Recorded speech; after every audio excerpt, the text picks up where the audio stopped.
How many prisoner of war camps were there in the United Kingdom in World War II? 1,026 is the answer, but there's a bit of a catch.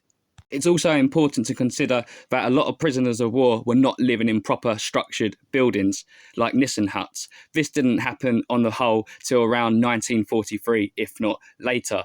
They were actually living in tents, pre-existing structures, huts and stuff like that.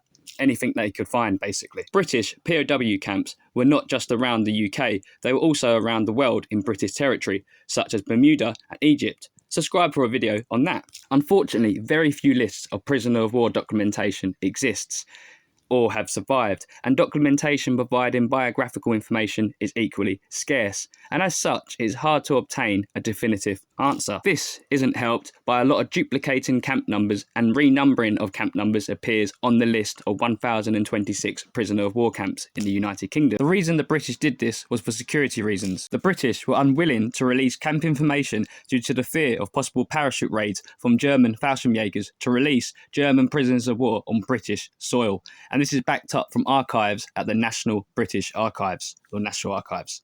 The Germans also indicated that they were only seeking the information of whereabouts these camps were in the United Kingdom to ensure that they did not bomb the camp by mistake, something which unfortunately the RAF did do to British prisoners of war, lest we forget. It's going to be a continuous series over the next few weeks of prisoner of war stuff, so if you like this kind of stuff, make sure you subscribe. However, only 456 have actually been identified in England, Isle of Man, Wales, Scotland, Northern Ireland and even the Channel Islands. I assume this would be related to the Germans being held there once they surrendered in 1945, as obviously camps already existed there. The job for the British was to keep the straight, one-armed waivers from prisoners of war who hadn't been brainwashed, radicalised by certain ideologies. But subscribe for a video on that. Something that may surprise you is the majority of prisoner of war camps remained active until 1948, when the last German prisoner of war left Britain. Subscribe for a video on that. Cheers for watching, guys. Subscribe if you learnt something. Cheers.